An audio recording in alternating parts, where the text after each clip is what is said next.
Cette vidéo est sponsorisée par Emma, vos matelas préférés. Plus d'infos un peu plus tard. Allez! Savez-vous comment la Lune est née? Eh ben, sans doute dans la douleur et sans péridurale. Vous avez peut-être entendu parler de ce scénario hollywoodien d'un impact cosmique, mais et si je vous disais que c'était pas le seul scénario envisagé? Ha! Ça vaut la coupe! Et oui, parce que notre satellite est unique en son genre. C'est la plus grosse lune du système solaire, juste après Montfiac, gare aux éclipses. Mais surtout, sa beauté est sous le capot.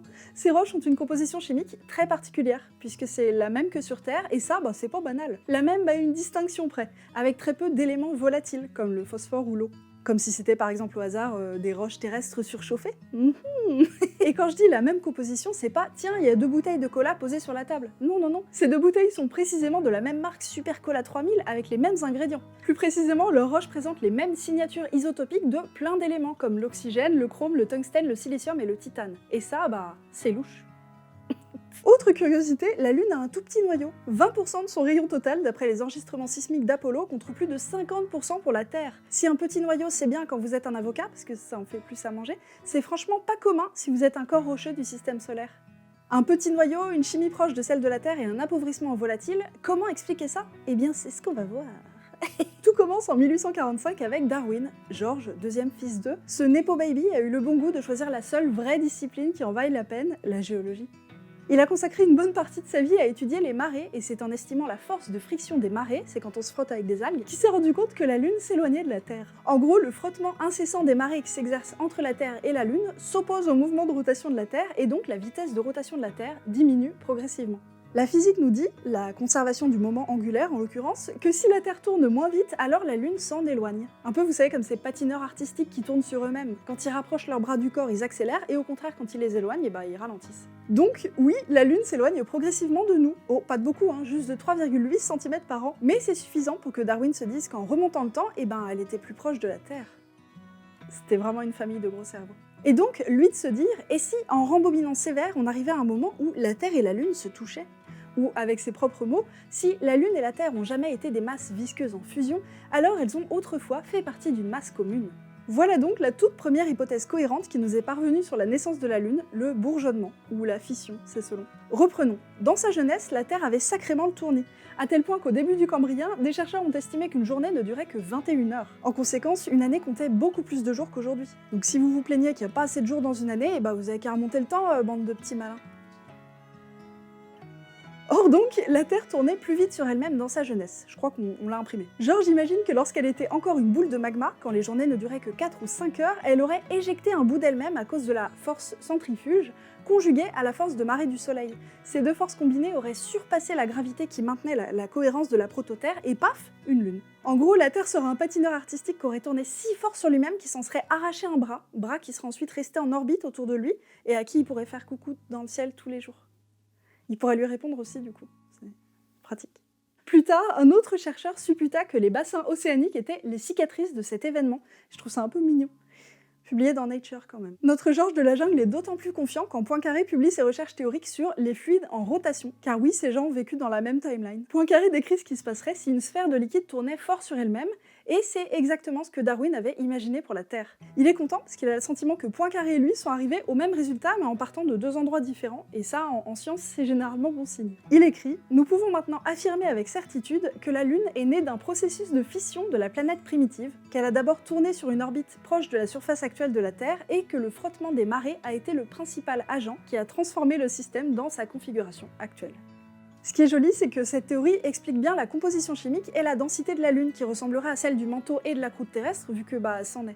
La face visible de la Lune serait donc un bout du manteau, alors que sa face cachée serait la croûte terrestre primordiale, une tranche de planète en orbite autour d'elle-même. J'adore cette hypothèse, parce qu'elle est à la fois scientifique et poétique. Dans l'Angleterre victorienne, elle a eu ses détracteurs, mais elle s'est vite imposée comme la référence, notamment grâce au soutien de Lord Kelvin, le poteau de Darwin, jusqu'au début du XXe siècle, où d'autres chercheurs ont déterminé que les calculs n'étaient pas bons Kelvin, et que finalement, les forces en jeu n'étaient pas suffisantes pour arracher un bout de Terre. D'autres encore ont déterminé qu'on avait beau rembobiner, c'était physiquement impossible d'arriver à un stade où la Terre et la Lune se font un bisou. Il n'empêche que dans les années 60, quelques chercheurs roulaient encore pour cette hypothèse de l'accouchement dans un manège, un peu pimpé à leur sauce. Pour eux, c'est clair, la Lune est née par bourgeonnement il y a 1,7 milliard d'années. Allez hop, c'est plié. Problème suivant, conflit israélo-palestinien ? ça va me prendre 10 minutes et puis après on part à l'apéro. Sauf que on sait depuis que la Lune est beaucoup plus vieille que ça, on peut même compter les cratères qui la recouvrent pour reconstituer les âges de sa surface, l'âge de ses surfaces. Et vu que ces anciens lacs de lave ont jusqu'à 4 milliards d'années, et bah c'est pas possible que la Lune soit elle-même plus récente. Du coup, bien essayé, mais c'est non. Au fil du temps et de l'étude des échantillons lunaires rapportés par les missions Apollo, la théorie du bourgeonnement est devenue malheureusement obsolète. Mais tout n'est pas perdu, puisqu'aujourd'hui la Lune arbore un cratère baptisé Darwin, un bel hommage de l'Union astronomique internationale à son père, Charles. Coup dur pour le fiston. Quoi qu'il en soit, le programme Apollo susmentionné a fait naître une certaine effervescence autour de cette question de l'origine de la Lune, et avec elle, de nouvelles hypothèses. Après la pub. Et avant de décrocher la Lune, et si vous décrochiez votre premier matelas Emma? Pour ma part, j'ai opté depuis plus d'un an pour l'hybride 2 avec ses 5 zones de soutien qui optimisent le poids de ma grosse Lune, en ajoutant le surmatelas premium pour un max de confort. Grâce à la couche Ergocell qui favorise la circulation d'air, je dors au frais. Mes nuits n'avaient jamais été aussi douces. À tel point que quand je suis en déplacement, celle qui me manque le plus et que j'ai hâte de retrouver en rentrant, c'est Emma. Et c'est vrai. D'autant plus depuis que la marque m'a offert des oreillers à mémoire de forme et ses parures de lit en percale. Car oui, ils ne font pas que des matelas. Ils font aussi des couettes, des sommiers, du linge de lit. Et si la lourdeur de mon humour n'a pas suffi à vous calmer, essayez donc leur couverture lestée. Emma, c'est 100 nuits d'essai pour tester votre nouveau matelas, 10 ans de garantie et livraison et retour gratuits. En plus, cette année, Emma fête ses 10 ans, ce que le petit Grégory ne pourra jamais faire. Pour fêter ça, profitez de jusqu'à 50% de réduction sur leur site à l'occasion des soldes d'été, plus 10% supplémentaires grâce à mon code promo Fiona, valable sur les produits en promotion jusqu'au 22 juillet. Et si le cœur vous en dit, Emma propose aussi le super pack solde d'été avec matelas plus accessoires à moins 60%, offre également cumulable avec les moins 10% de mon code Fiona. Allez voir sur leur site, le lien est en description. Parmi ces nouvelles hypothèses nées au milieu du XXe siècle, il y a eu la co-accrétion, une idée développée indépendamment. Ouais, c'est mon côté Spice Girls. Parmi ces nouvelles hypothèses nées au milieu du XXe siècle, il y a eu la co-accrétion, une idée développée indépendamment par des Américains et des Russes. Curieusement, ils échangeaient pas trop à cette époque. Elle suggère que la Terre et la Lune seraient un genre de planètes sœurs. Elles se seraient formées en même temps à partir du même disque de poussière et de gaz qui engendrera toutes les planètes du système solaire. C'est même l'idée dominante chez les scientifiques au milieu des années 60. Ça explique bien pourquoi les deux corps auraient la même composition chimique, même si on ne sait pas d'où viendrait le petit noyau de la Lune et son appauvrissement volatile. Mais de toute façon, l'ennui, c'est que dans la pratique, ça marche pas. Les modèles n'arrivent pas à reconstituer un tel événement. Et par ailleurs, en étudiant la chimie de la Lune, on se rend compte qu'elle s'est formée bien après la condensation de cette nébuleuse solaire. Et si la vérité était ailleurs? La Lune aurait pu être formée plus loin dans le système solaire et en se baladant dans le coin, la Terre l'aurait chopée dans son champ gravitationnel et elle serait devenue amie pour la vie. Pour ce faire, la Lune aurait dû ralentir sacrément pour pouvoir être captée. Comment faire? Eh bien grâce aux forces de marée, pardi. Si la Lune est arrivée en marche arrière, en trajectoire rétrograde, et en faisant un bon petit drift pour impressionner les copains là, la friction due aux forces de marée, qui vont à contre-courant de la rotation, voilà, aurait permis à la Lune de dissiper assez d'énergie pour rejoindre l'orbite de la Terre. Et après, je me suis cassé la tête sur les explications, mais j'ai rien bité. En gros, à un moment, la Lune aurait fait un 360 et elle se serait mise à tourner dans le bon sens. J'ai toujours pas compris comment c'est possible, mais ça doit être quantique. Alors en fait, j'ai compris entre-temps. Là, imaginons c'est la Lune et là, c'est la Terre. Là, si ça, elle tourne dans le mauvais sens, elle commence comme ça, et en fait, après, elle arrive à 90 degrés, et quand elle repasse de l'autre côté, là, paf, elle tourne dans le bon sens. Magique. Bref, finalement, la Terre est comme ton père, c'est un voleur.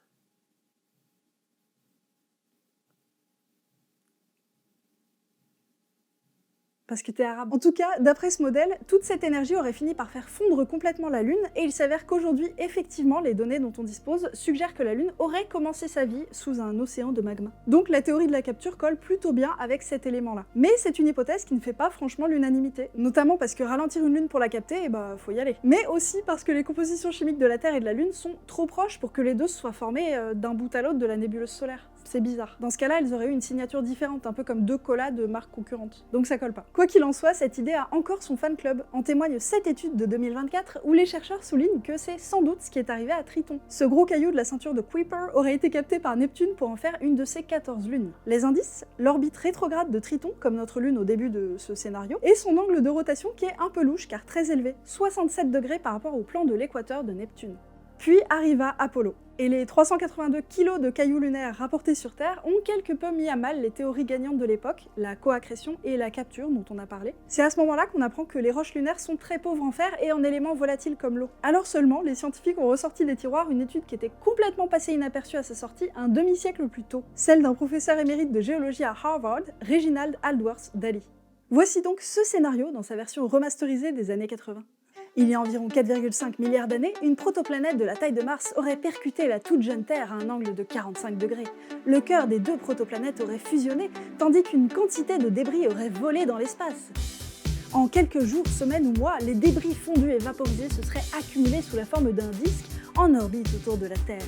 À force de collisions successives, ces poussières, et peut-être de plus gros blocs, se seraient rassemblées pour former la Lune, très rapidement, en quelques siècles à peine. La boule de bowling a été baptisée Theia, d'après la déesse mère de la Lune.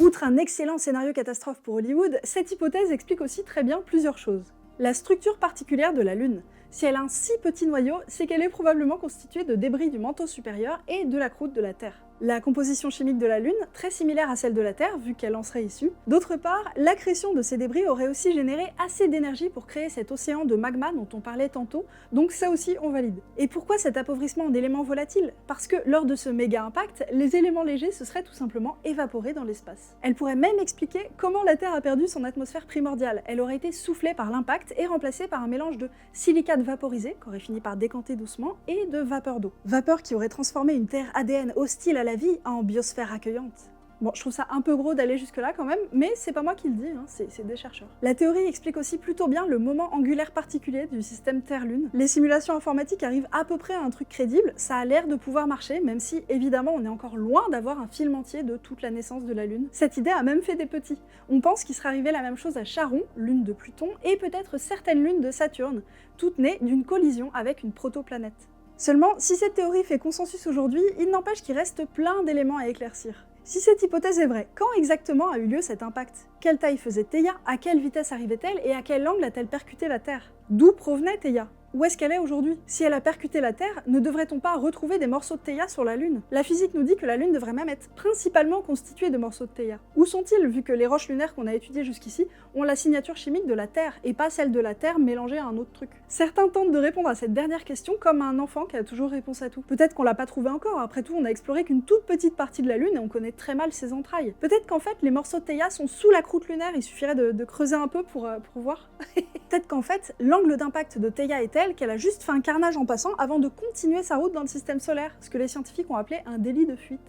Auquel cas, où est le chauffard aujourd'hui et que fait la police cosmique? Et même dans ces cas-là, les simulations montrent que Theia aurait laissé un peu d'elle derrière, au minimum 20% du disque de débris. Où sont ces morceaux aujourd'hui?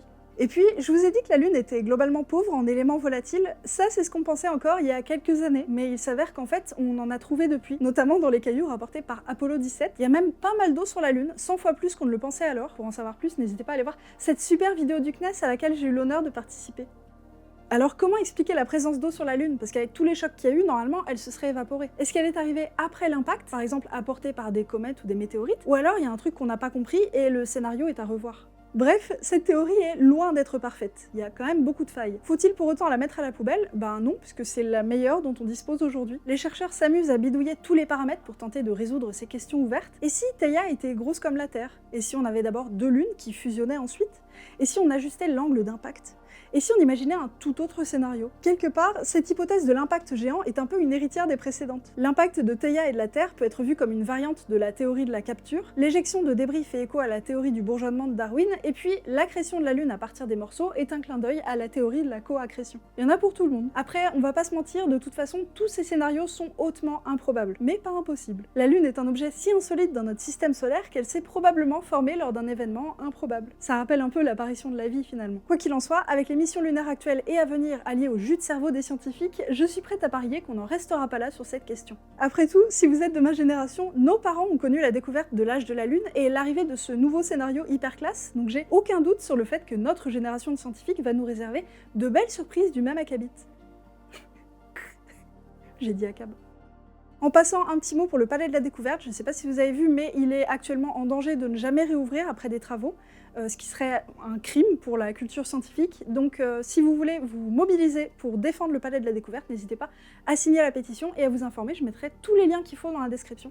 Merci beaucoup pour eux, pour la culture scientifique, pour nous et pour Jésus. Et merci à Emma de sponsoriser cette vidéo. Pour les 10 ans de la marque, ne ratez pas leur promo jusqu'à moins 50% à l'occasion des soldes d'été jusqu'au 22 juillet. Foncez sur leur site avec le lien en description et tapez Fiona pour profiter des moins 10% supplémentaires sur les promos.